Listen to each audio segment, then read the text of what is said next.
하나님의 이름 18번째입니다. 이십니다. 남편이란 뜻입니다. 우리의 기도를 들으시는 그 하나님은 우리의 남편이 되십니다.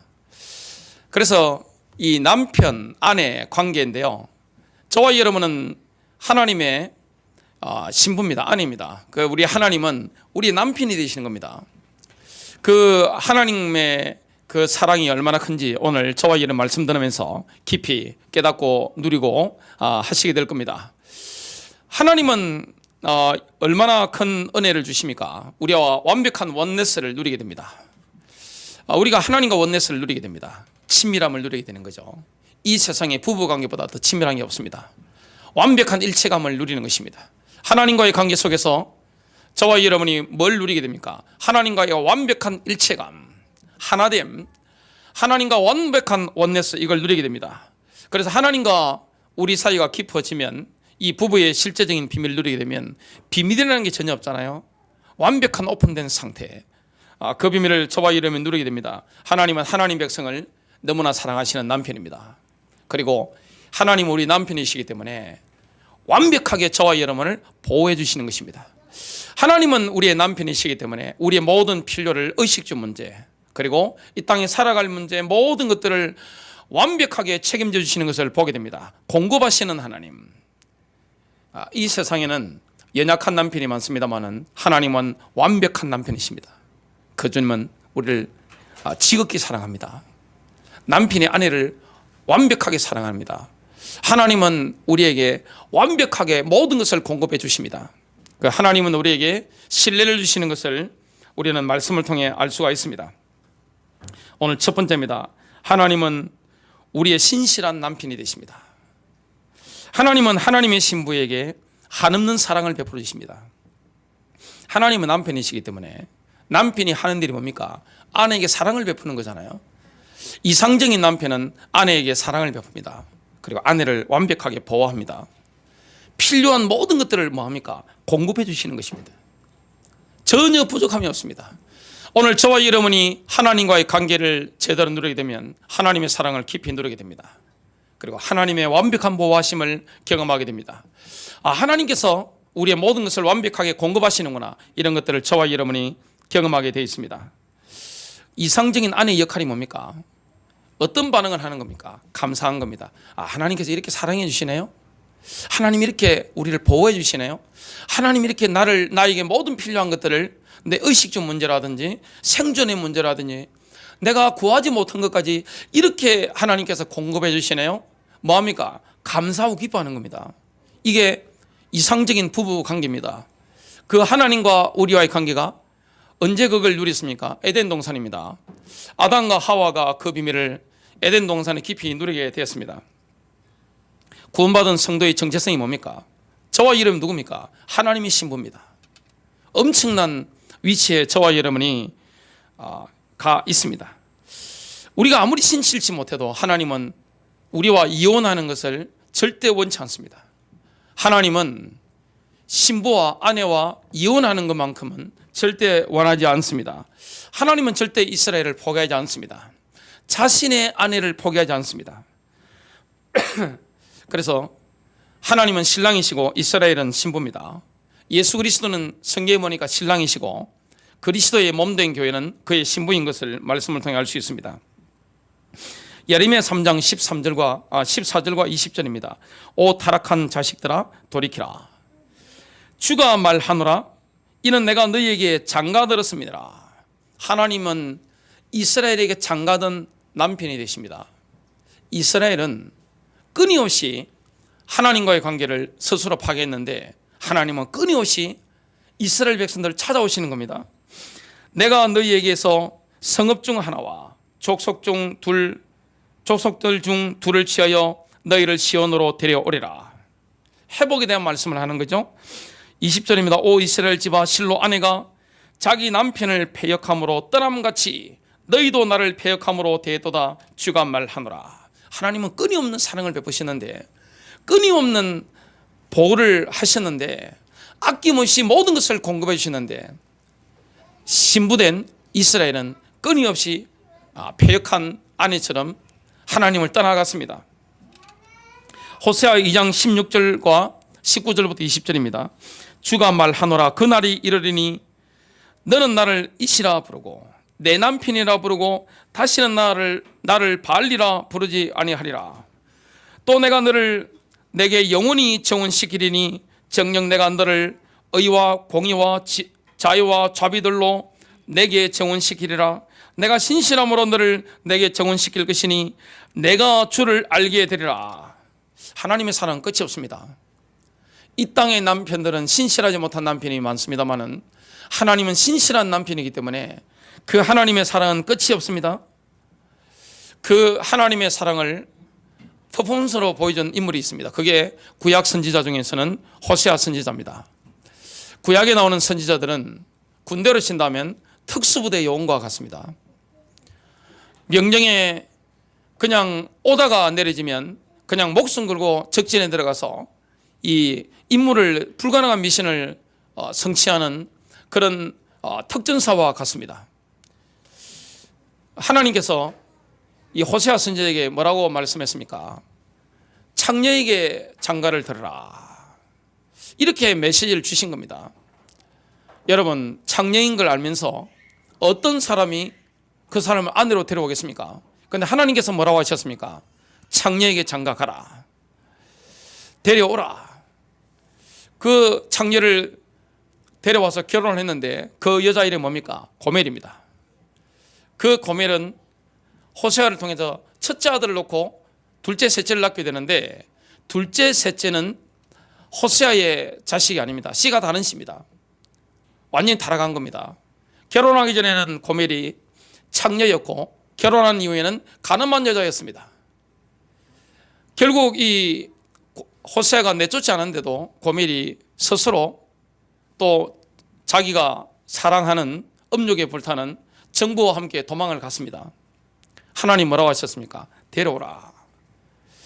이유를 묻지 않고 호세아 선지자는 고멜을 데리고 옵니다. 이게 바로 메시지입니다.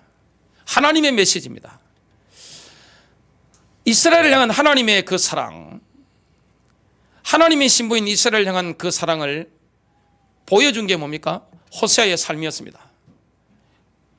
그래서 구약의 선지자들은 신약의 우리 하나님의 백성 성도들도 마찬가지죠. 하나님의 메시지를 삶으로 보여주는 겁니다. 몸으로 나타내 보여주는 겁니다.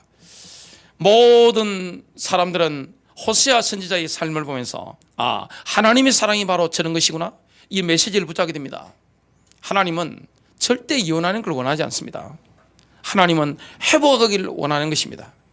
끊임없이 회복하기를 원하셨습니다. 그래서 호세아 보고 결혼하라고 말씀하셨고 도망간 여자를 데려와서 다시 재결합해라, 이 말씀을 하셨습니다. 예수님은 교회를 사랑하시는 신랑이십니다. 교회의 신랑은 누굽니까? 예수 그리스도입니다. 이런 엄청난 비밀을 우리가 받았습니다. 그래서 하나님의 백성의 운명이 뭡니까? 하나님의 신부가 되는 겁니다. 저와 여러분의 운명은 어린 양의 혼인잔치에 들어가는 겁니다. 이게 우리의 운명입니다. 에베소서 5장 32절은 이렇게 말씀합니다. 이것은 위대한 신비라. 여러분, 지금 교회의 머리가 어디 있습니까? 하늘에 있습니다. 천국에 앉아 계십니다. 그리고 성령으로 우리 안에 계십니다. 하늘 보좌 우편에 앉아 계신 머리 대신 예수님과 지금 이 땅의 지구에 있는 엄청난 거리에 떨어져 있고, 그리고 차원이 다르잖아요. 이 몸을 입고 우리가 천국에 갈 수가 없습니다. 이 엄청난 거리에 떨어져 있는 예수님과 우리가 한 살과 한 피에 참여한 한 몸이라는 사실, 이게 바로 신비입니다. 엄청난 신비입니다. 저와 여러분은 영적으로 지금 우리 예수님과 원네스의 축복을 누리는 신부입니다. 이게 얼마나 큰 은혜입니까? 그래서 이 땅에 하나님의 역할을 하도록 세운 인물이 있습니다. 이 땅에 예수님의 역할을 하도록 세운 인물이 있습니다. 가정에는 바로 그게 가장들입니다. 남편들입니다. 교회는 누굽니까? 목사 장로를 비롯한 이 영적 지도자들입니다. 뭐라고 말씀합니까? 에베소서 5장 25절부터 30절입니다. 가정이 건강하려면 남편이 해야 될 일이 있습니다. 그게 딱 한 가지가 있는데 그게 뭡니까? 사랑을 베푸는 것입니다. 하나님은 끊임없는 사랑을 베풀어 주셨습니다. 심지어 이스라엘이 창녀 고멜처럼, 가늠한 여자 고멜처럼 사생활을 낳고 도망간다 할지라도 재결합을 원하셨던 것 같은 그 사랑을 주님이 베풀어 주셨습니다. 하나님은 이스라엘을 그렇게 사랑하시고 예수님은 교회를 위해서 생명을 주신 것입니다. 그걸 누구 보고 요구하시는 겁니까? 그게 바로 남편들에게 우리 예수님께서 요구하시는 것입니다.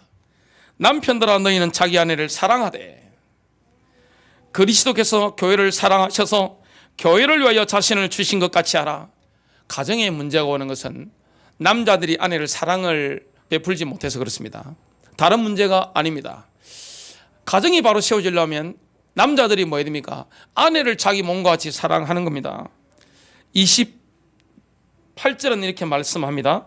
남자들은 자기 아내를 자신들의 몸처럼 사랑해야만 하리니 남자들은 나이가 들수록 자기 몸 하나 확실히 챙깁니다. 자기 아내를 사랑하는 사람은 자기 자신을 사랑하는 것이라. 여러분, 아내를 사랑하는 것은 남편이 자기를 사랑하는 것입니다.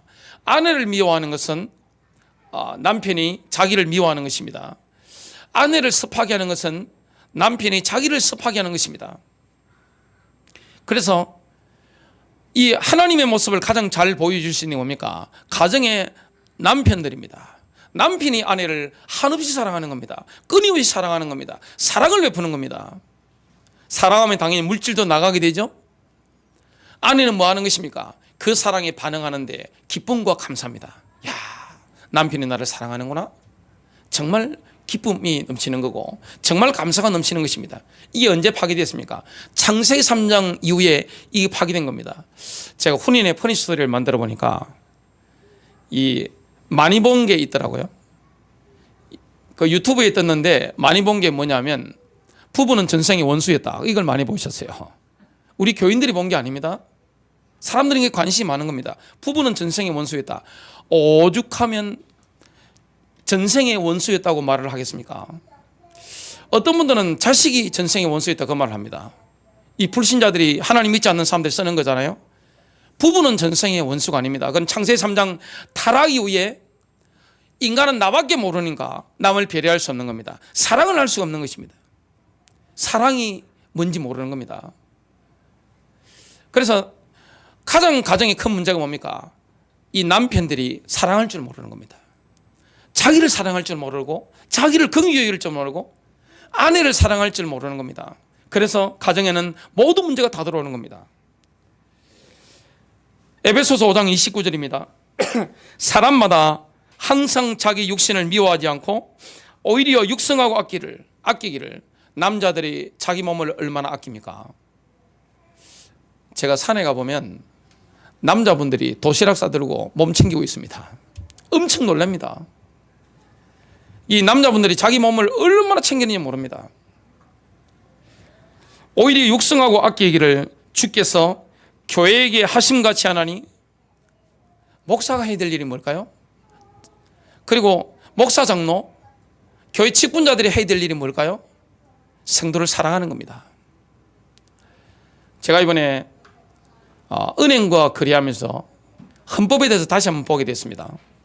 제가 그 교회 장로교 헌법책은 목사고시 할 때 한 달 동안 공부하면서 성경 1도가고 그때 성경 그 헌법책을 제가 100% 외웠거든요. 거의 완전히 외웠는데 그 글로 외워서 시험 치는 거하고 실제 사람들과 거래하면서 내용 보는 게 다르더라고요. 그 장로교 헌법을 보니까 교회 임원이 누굽니까? 목사, 장로, 안수집사, 권사, 그 다음에 서리집사까지 다 임원으로 되어 있더라고요. 간부입니다, 간부. 자, 그 교회 직분자들이 해야 될 일이 뭐죠? 성도에게 아낌없는 사랑을 베푸는 겁니다.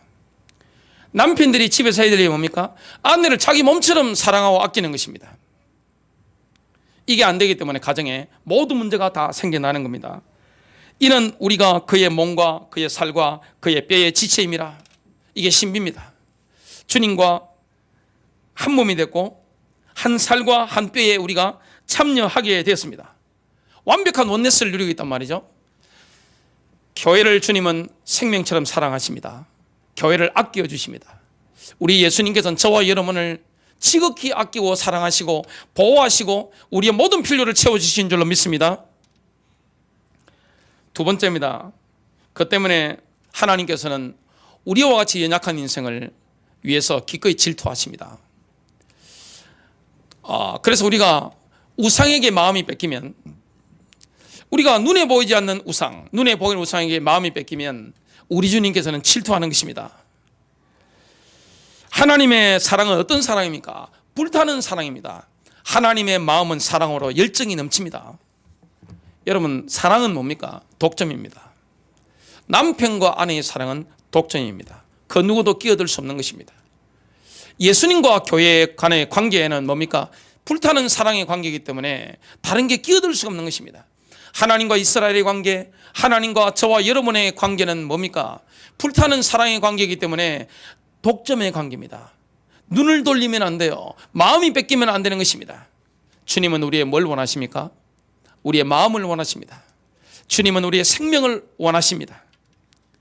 주님의 사랑은 불타는 사랑이기 때문에 우리의 마음에도 주님을 인장처럼 새기길 원합니다. 우리 주님께서 우리에게 요구하시는 게 있습니다. 우리가 주님을 가장 중요한 위치에 두기를 원하시는 겁니다. 여러분 인생에, 여러분의 마음에 우리 주님이 가장 중요한 위치에 늘 있게 되시길 주님 이름으로 축복합니다. 가장 중요한 위치에, 그 자리는 여러분의 자녀가 대신할 수 없습니다. 내가 좋아하는 것이 대신할 수 없습니다.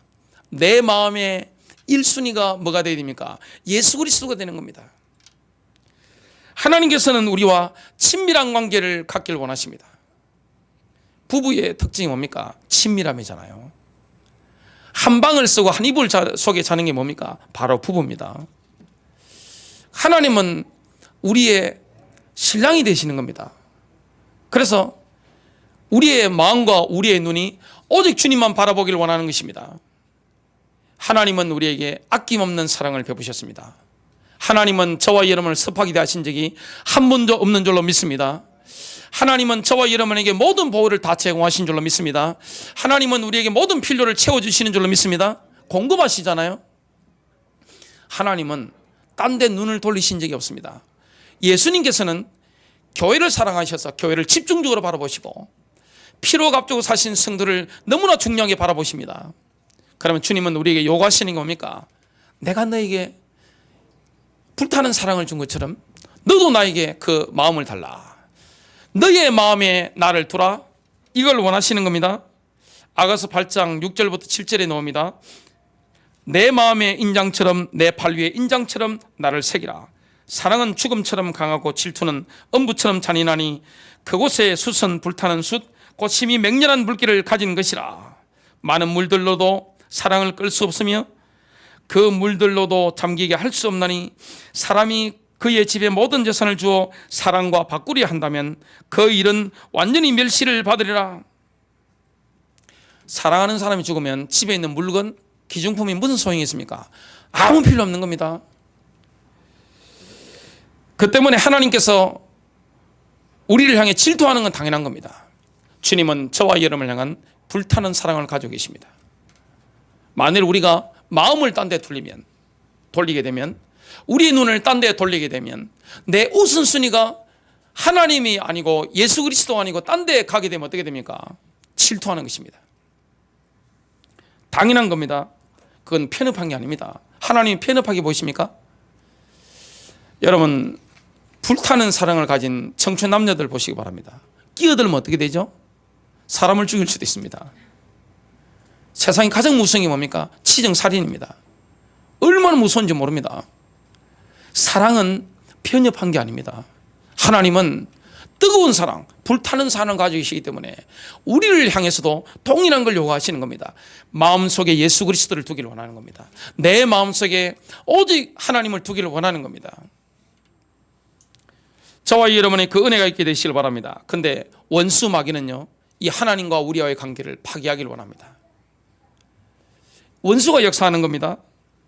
그래서 모세가 지금 파로에게 이집트의 노예로 있는 이스라엘을 해방시키기 위해서 파로 앞에 갔습니다. 내 백성을 보내라. 희생제사를 드릴 것이다. 그러니까 이 파로가 뭡니까? 눈물 하나 깜박하지 않고 절대 보낼 수 없다. 그 이야기를 했습니다. 영적 싸움이 벌어지게 되죠. 그것이 출애굽기 5장 8절부터 11절에 나옵니다. 헛소리 하지 말라고 이야기하면서 더 고역을 강하게 만들어서 이스라엘 백성들을 못 나가게 만들려고 이 파라오가 얼마나 명령을 내리고 공격을 한지 모릅니다. 그런데 하나님이 하시는 걸 막을 길이 없는 겁니다. 하나님은 관계 회복을 원하는 겁니다. 이스라엘과 관계 회복을 원하는 겁니다. 하나님은 저와 여러분과 관계 회복을 원하는 것입니다. 하나님은 전능하시기 때문에 우리에게 아낌없는 사랑을 베푸실 능력이 지금도 있습니다. 하나님은 살아 계시기 때문에, 우리 남편이 되시기 때문에 우리를 보호할 능력이 완벽합니다. 여러분의 개인, 여러분의 자녀들의 미래, 여러분의 가정, 교회, 모든 것을 완벽하게 총체적으로 보호할 능력이 있습니다. 그리고 하나님은 우리가 생각지도 못한 것까지 완벽하게 공급할 능력이 있는 분입니다. 뭐만 회복하면 됩니까? 하나님과의 관계만 회복되면 됩니다. 그래 모든 게 끝나는 것입니다. 그래서 하나님은 우리의 남편이시기 때문에 아내가 신실치 못하는 거, 이걸 참지 못하는 겁니다. 이상한 게 아닙니다. 하나님은 우리를 뜨겁게 사랑하시기 때문에 우리 눈이 딴 데 돌아가는 거, 내 마음이 딴 데 꽂히는 거, 이걸 못 참는 겁니다. 신부의 가장, 아내의 중요한 덕목이 뭡니까? 아내의 가장 중요한 것은 순결입니다. 정절을 지키는 겁니다. 영적 순결을 지키는 거, 영적인 정결을 지키는 거. 언젠가는 주님께서 다시 오시게 될 것인데, 신랑 되신 예수께서 다시 오시게 될 건데, 그때 신부를 데려가시러 오시게 됩니다. 뭘 보십니까? 순결을 지키고 있는지, 영적인 순결을 지키고 있는지, 그 마음에 우상을 품고 있는지, 이걸 딱 보시는 겁니다. 현대판 우상 숭배가 굉장히 많습니다. 이 땅에 우상들이 굉장히 많습니다. 눈에 보이는 우상들이 얼마나 많은지 모릅니다. 드라마에 보면, 영화 같은 데 보면 아주 멋있고 아름답게 생긴, 예쁘게 생긴 여자 연예인들을 여신이라고 하잖아요. 뛰어난 축구 선수라든지 이런 세계적인 스타들 보면 신이라고 하잖아요. 신기에 들어갔다. 인간계를 넘어서서 신기에 들어갔다 합니다. 여러분, 네이마르라든지 메시라든지 호날두 같은 축구 선수의 이적료를 한번 보시기 바랍니다. 몇천억 합니다. 전문가들도 이해를 못합니다. 축구 감독들도 처음에 이해를 못했습니다. 어떻게 한 명한테 이적료를 몇천억씩 주고 이렇게 할 수 있느냐? 뭐 때문에 가능합니까? 이 축구 팬들이 그 스타들을 경배하기 때문에 가능한 겁니다. 신에게는 뭐가 필요 없습니까? 이유도 필요 없고 윤리도 필요 없고 돈도 필요 없는 겁니다. 우리는 뭘 숭배해야 됩니까? 뭘 경배해야 됩니까? 드라마가 아니라, 스포츠 스타가 아니라, 그리고 정욕이 아니라, 오직 우리 마음의 경배의 대상은 하나님뿐인 줄로 믿으시길 바랍니다. 여러분, 하나님을 1순위로 생기면 손해봅니까? 자, 우리가 신부로 택함을 받았습니다. 주님은 그의 피로 저와 여러분을 구속하신 것입니다. 예수님께서 말씀하셨죠. 요한복음 14장 1절부터 보면 성령을 보내실 것을 말씀하시기 전에 내가 가서 면신을 준비하면 다시 너에게로 오리라. 그러면서 성령을 선물로 주실 것을 약속했는데, 주님은 피로 우리를 구속하신 것입니다. 피값을 주고 우리를 다시 사신 것입니다. 그러면 이 땅의 교회는 뭘 기다려야 됩니까? 저와 여러분 뭘 기다립니까? 신부는 뭘 기다립니까? 신랑이 다시 오시는 걸 기다리는 겁니다. 유대인들은 정혼을 하고 나면 지참금을 지불하잖아요. 그러면 신부를 사는 것입니다. 많은 돈을 지불할수록 그 예비 신부를 사랑하는 겁니다. 예수님이 피값을 주고 저와 여러분을 마귀의 사탄의 노예 시장에서 값을 주고 사신 것입니다. 그러면 유대인들은 뭐 합니까? 1년에서 1년 6개월 아니면 2년 정도 이 신혼집 맨션을 준비하러 갑니다. 다시 고향으로 돌아갑니다. 그게 준비되면 신랑의 아버지가 디데이를 결정하면, 그때 이 신랑은 신부를 데리러 옵니다. 그날이 뭡니까? 휴거의 날입니다. 교회를 공중에 들림받도록 만드시는 겁니다. 저와 여러분 그리스도 안에 신부로 준비되어 있다면 들림받게 되는 것입니다. 예수님께서 2000년 전에 십자가 피 흘려 죽으심으로 우리를 값주고 사셨습니다. 지금 12,000년이 지났습니다. 주님이 다시 오실 때가 가까워진다는 것을 우리는 성경을 보면서, 그리고 국제 정치를 보면서, 하나님의 시간표인 이스라엘을 보면서 우리가 느낄 수가 있습니다. 자, 그러면 신부는 뭘 준비해야 됩니까? 마음이 우상이 없어야 되는 겁니다. 신랑을 기다리면서 세마포, 신부의 옷차림색을 준비해야 됩니다. 정결을 준비해야 되는 겁니다. 거룩을 준비해야 되는 겁니다. 그런데 현대판 우상 숭배가 얼마나 많습니까? 이 땅에는 우상이 굉장히 많습니다. 저 푸른 초원 위에 거린 같은 집을 짓고, 유행가도 있는데 TV에 광고에 넣을 만한 아름다운 집에 사는 거, 이게 사람들의 로망이잖아요. 요즘 네이버라든지 다음에 들어가서 보면 이국적인 그런 풍경들이 북유럽이라든지 이런 데 쫙 나옵니다. 야, 이런 데 가고 싶다. 즐길 수 있는 그런 멋진 해외여행. 사람들은 이걸 다 꿈꿉니다. 그리고 안락한 노후 보장, 이런 걸 다 꿈꿉니다. 이게 축복처럼 보이잖아요. 눈에 보이는 축복처럼 보입니다. 이런 육신의 축복에 우리가 집중하다가 하나님께 집중하지 못하고 우리 인생을 낭비할 수 있습니다.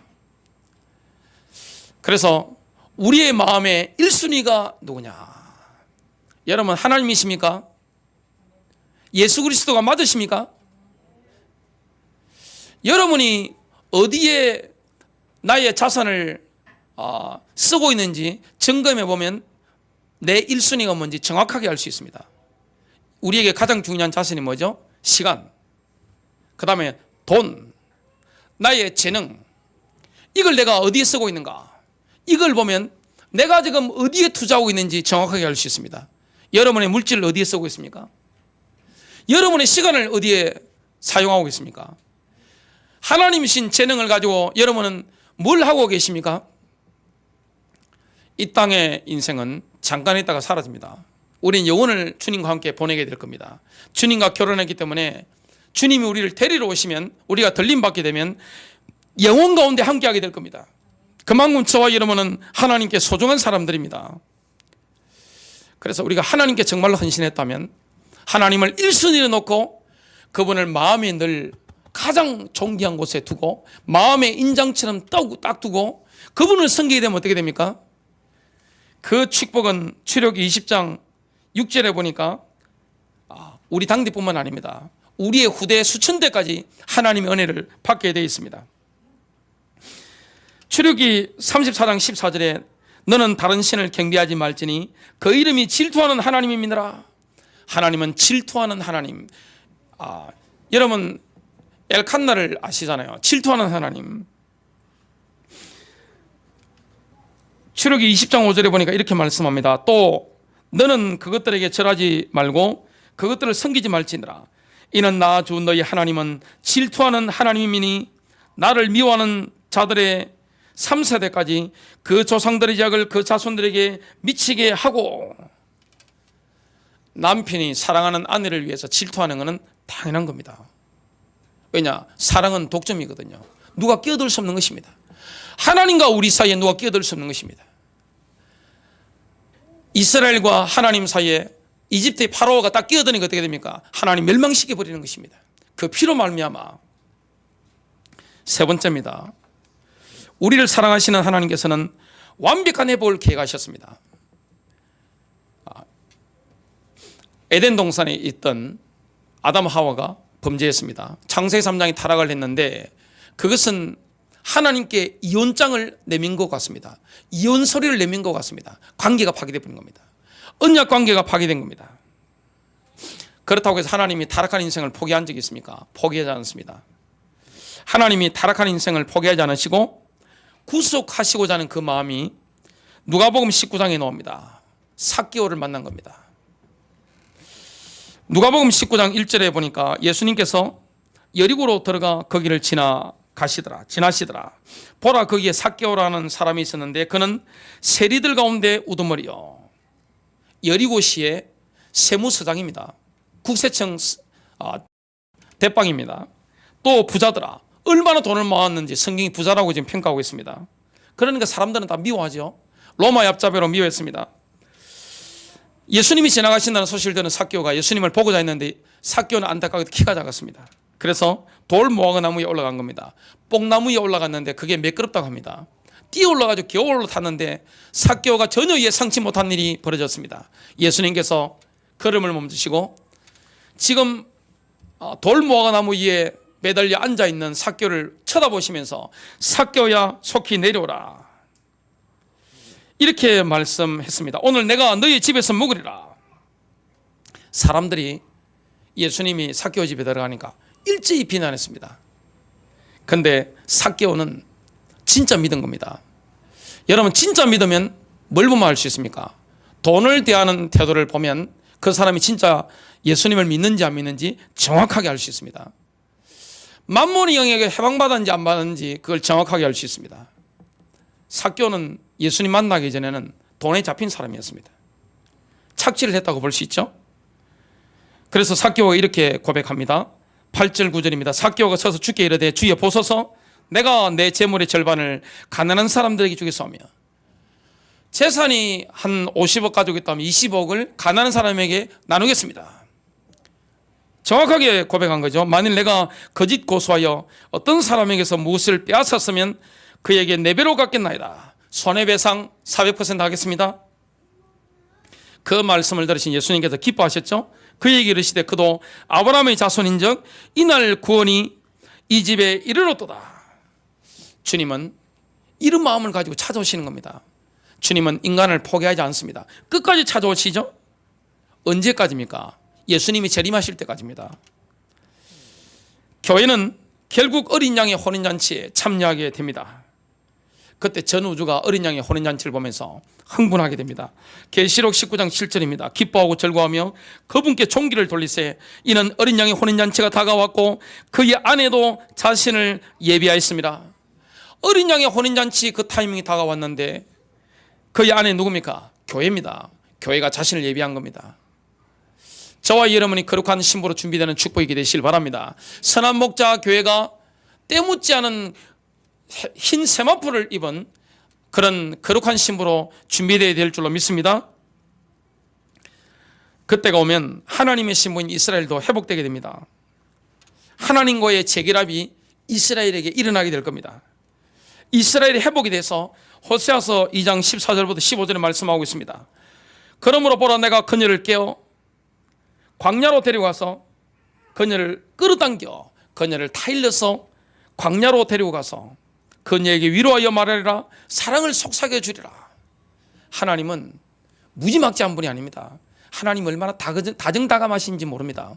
하나님은 이상적인 남편, 모델적인 남편이 아내를 위해서 끊임없는 사랑을 베푸듯이, 그리고 배신한 아내를 찾아가서 호세아처럼 재결합하듯이 저와 여러분을 이렇게 대하십니다. 그리고 완벽하게 보호해 주시는 겁니다. 아내를, 신분을 완벽하게 보호합니다.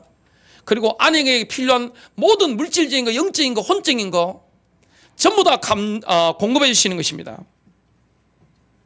그녀에게 위로하여 말하리라. 또 내가 거기에서 그녀에게 그녀의 포도원을 주고 아굴골짜기로 소망의 문을 삼으리니 그녀가 거기에서 그녀의 젊은 시절처럼 또한 그녀가 이집트 땅에서 올라오던 날처럼 노래하리라.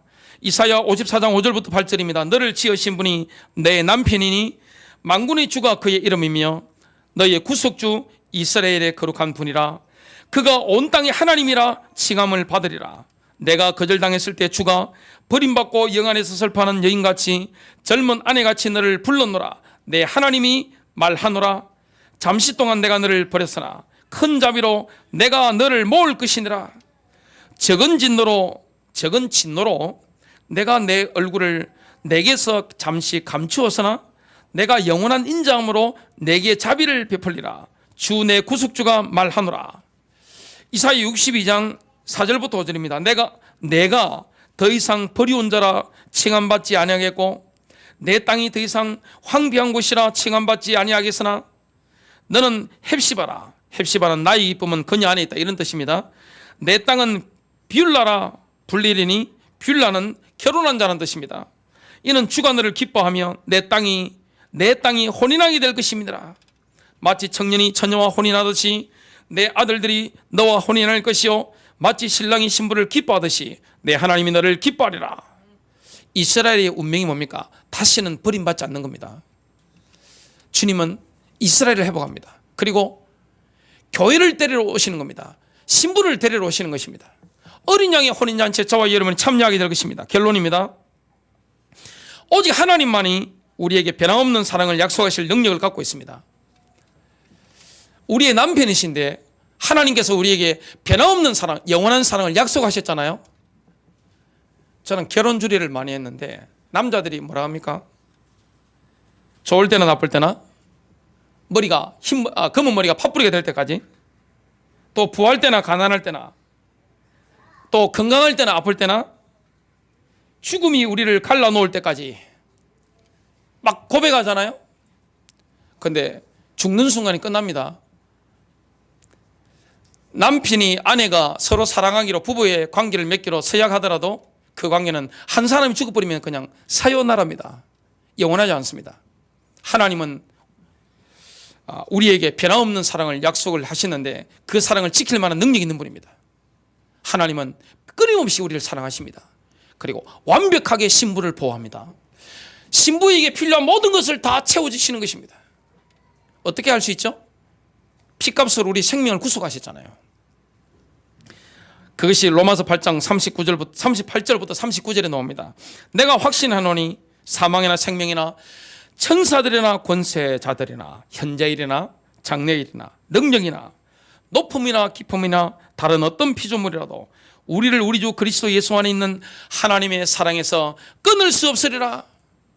이 땅의 남편들은 완전하지 못합니다.